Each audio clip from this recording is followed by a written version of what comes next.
Now we are going to see in part 2 the sources of sound. Now, living things produce sound due to action taking place within the body. Non-living things can be made to produce sound.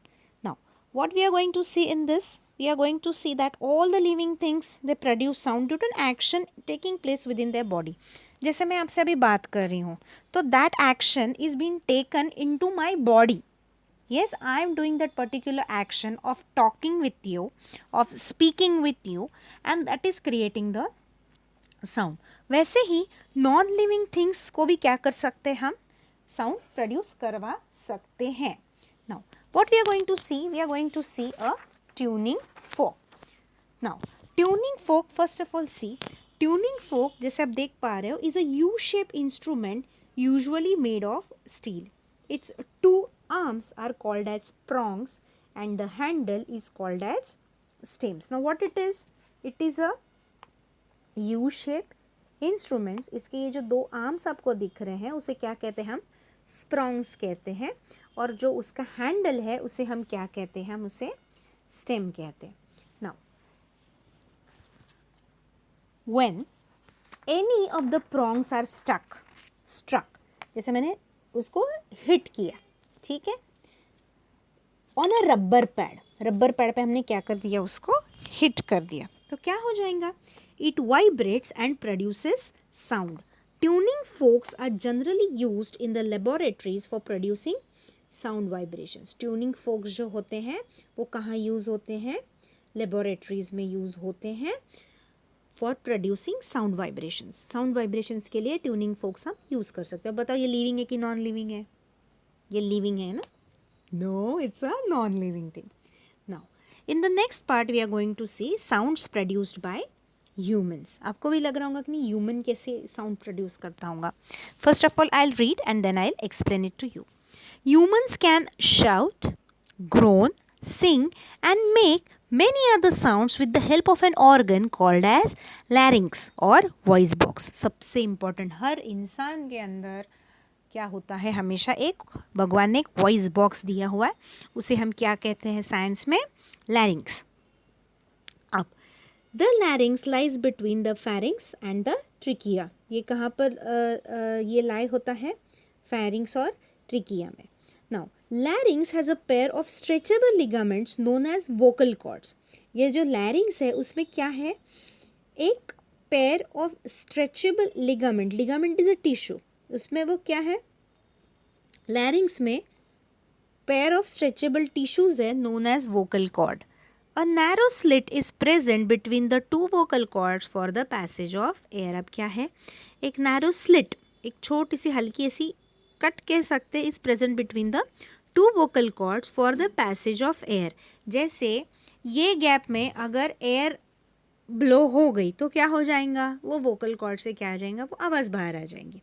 Yes, the vocal chords vibrate and produce sounds when air passes through them. ये जो अपने vocal cords है, ये जो tissues है, वो क्या करते हैं, दे वाइब्रेट और प्रोड्यूस साउंड. अपन एक काम करें, आपके ना गले पे हाथ रखो आप और कुछ भी बोलो, ए बी सी. आपको वाइब्रेशन फील हो रही है गले पे, आ ई आ रही है. यस, क्यों, वहाँ पर क्या है, लैरिंग्स में क्या है, पेयर ऑफ स्ट्रेचेबल लिगामेंट है और उससे क्या हो जाता है, जैसे, और वो नैरो स्लिट है, ये दो वोकल कॉर्ड्स के बीच में नैरो गैप है ऐसी. यस, और वो गैप में से हवा आई कि क्या हो जाता, आवाज़ आती है. The vocal chords vibrate and produce sound. ये जो वोकल कॉर्ड्स है वो क्या होते हैं, वो वाइब्रेट होते हैं और उससे साउंड प्रोड्यूस होती है. The muscles attach to the vocal cords में स्ट्रेच और loosen the ligament, thus changing the frequency of vibrations. When the vocal cords are tight and thin, the voice is of high frequency. Yes, जब वो tight और thin होते हैं तो क्या होता है, उसकी जो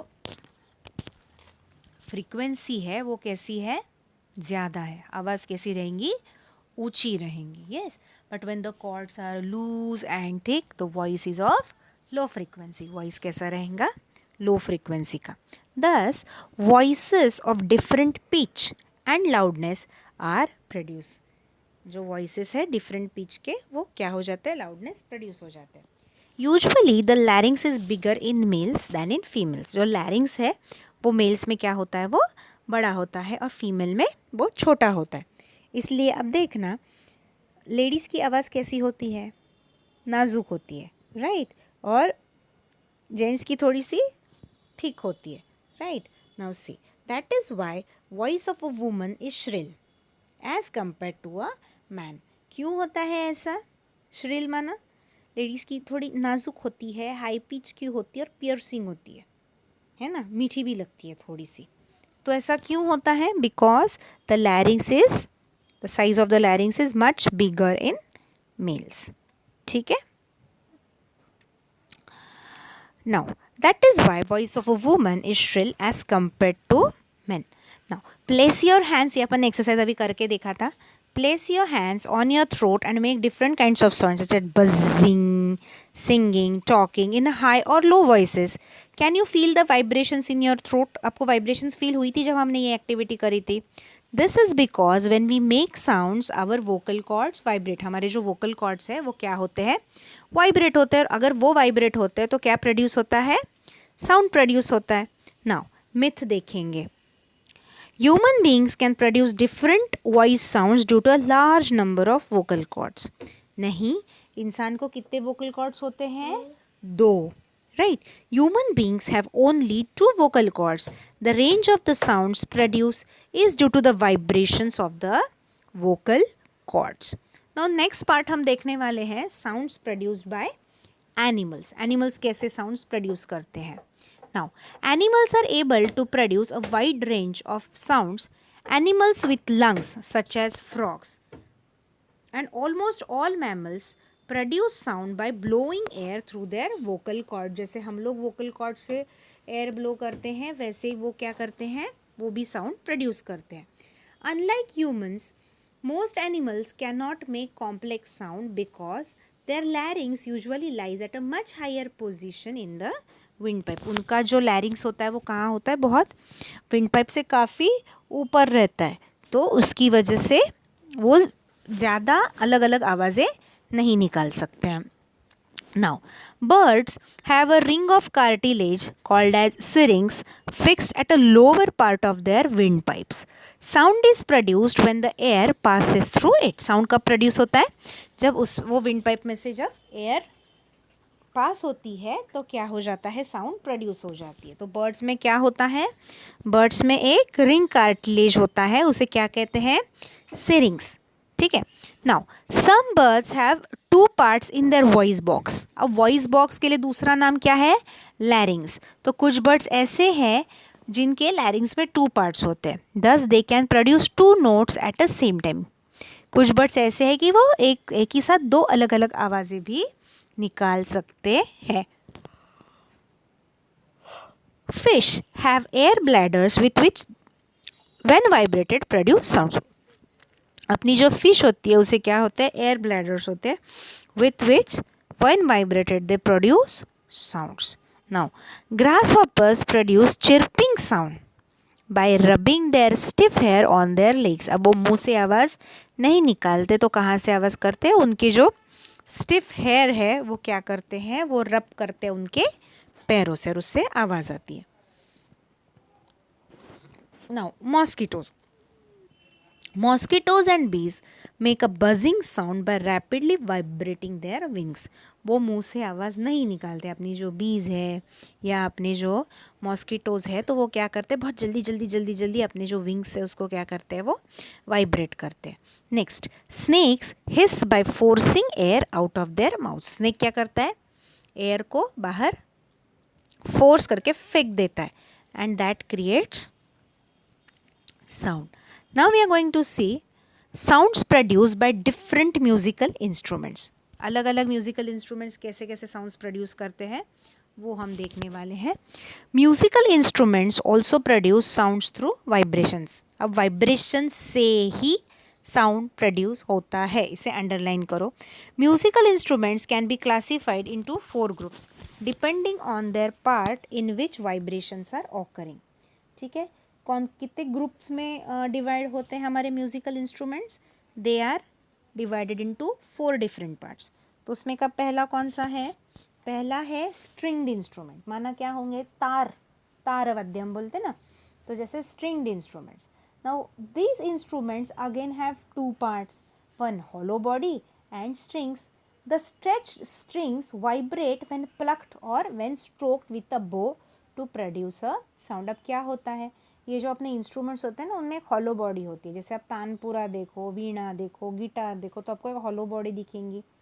ठीक है, इसमें कौन सी हॉलो बॉडी है? ये हॉलो बॉडी है। गिटार में ये, वायलिन में ये। नाउ सी, इसमें क्या है, इसे खींच तान के यहाँ पे स्ट्रिंग्स लगा देते हैं, राइट? इसमें स्ट्रिंग्स होते हैं, एज यू कैन सी इसमें स्ट्रिंग्स होती है ऐसी। हाँ, तो स्ट्रिंग्स को जैसे कोई प्लग करता है तो साउंड आती है, राइट?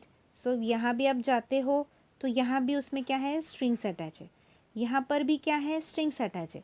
लेकिन इसे कोई गिटार में हर कोई प्लग करता है, या वीणा को भी हम प्लग करते हैं, लेकिन इसमें क्या करते हैं? अपने वायलिन में हम स्ट्रोक करते हैं विथ अ बो। वो जो उसकी स्ट्रिंग होती है ना, उसे हम बो कहते हैं। So the hollow body enhances the sound produce by the string. ये जो हॉलो बॉडी होती है वो क्या करती है? आवाज़ को बढ़ा देती है। जैसे हम कुछ भी उस पर प्लग करेंगे या स्ट्रक करेंगे तो आवाज़ आएंगी। The air trapped inside the hollow body forms an air column. The air trapped, जो एयर ट्रैप हो गई है, the air trap inside the hollow bodies form an air column. ठीक है, some examples of string instruments are veena, santoor, guitar, harp and tanpura. कौन कौन से examples थे? Veena, santoor, guitar, harp and tanpura. तो पहले हमने कौन सा टाइप देखा? Stringed instruments, stringed instruments. Now second, percussion और मेम्ब्रेन इंस्ट्रूमेंट। ठीक है, अब these instruments have hollow frame with a skin or a membrane stretched tightly across their openings. When skin is struck, the vibrations are produced. अब क्या होता है तबला में भी, जैसे आप देखते हो तो स्ट्रेच की हुई स्किन होती है, तो जैसे आप उस पर हिट करते हो वो मेम्ब्रेन पे तो आवाज़ आती है। Even for drums, yes. So ये कौन से इंस्ट्रूमेंट्स है? ये परक्यूशन इंस्ट्रूमेंट। या आपको अगर मेम्ब्रेन याद रखना ईजी होता होगा तो membrane instrument. Then third part is wind instrument. Wind instrument, तो कौन सा एग्जाम्पल है विंड का? Flute, bugle. Sound in wind instrument such as flute और bugle is produced due to the vibrations of air columns when air is blown into by the musicians. Now क्या होता है, ये जो अपने विंड इंस्ट्रूमेंट्स है उसमें क्या होता है? एयर गैप होती है, एयर कॉलम होता है। जैसे ही वो एयर कॉलम से हम एयर ब्लो कर देते हैं तो क्या आ जाती है? उससे आवाज़ आ जाती है। तो third one was wind instrument, third one was wind instrument. And the fourth is read instruments, and the fourth is read instrument. Now read instruments का सबसे ईजी एग्जाम्पल माना अपनी हारमोनियम। इसमें ना छोटी छोटी सी रीड्स होती है अलग अलग स्वर की, और वो रीड्स में से जैसे एयर पास होती है तो क्या होती है? आवाज़ आती है। Now some musical instruments such as harmonium, trumpet, mouth organ have metal reeds. Sound is produced when air is blown through these metal reeds. Apart from the above categories, there are instruments which produce musical sounds. Some instruments produce sounds when simply struck against each other with a stick. In Jalatarang, the frequency of each musical cup is adjusted by using appropriate amount of water. Bells used in churches or temples are usually struck with soft internal clapper to produce tones. Other example of musical instruments are मंजीरा, घटम। तो ये भी क्या है? ये अलग अलग instruments है। तो ये टॉपिक में अपन ने क्या सीखा? There are 4 types of musical instruments. तो पहला था स्ट्रिंग्ड इंस्ट्रूमेंट्स। स्ट्रिंग इंस्ट्रूमेंट का एग्जाम्पल कौन सा था? वीणा, तानपुरा। उसके बाद हमने परक्यूशन और मेम्ब्रेन इंस्ट्रूमेंट देखा, माना तबला, ड्रम। फिर हमने विंड इंस्ट्रूमेंट देखी, वो थी बिगुल या फ्लूट। और हमारा लास्ट था रीड इंस्ट्रूमेंट, तो उसमें ट्रम्पेट और हारमोनियम। तो इसमें क्या होती है, रीड होती है, तो वो रीड से जैसे एयर पास हो जाती है वो एयर कॉलम से, फिर क्या हो जाती है, आवाज़ आ जाती है। ठीक है। In the next part we are going to see sound as a longitudinal wave.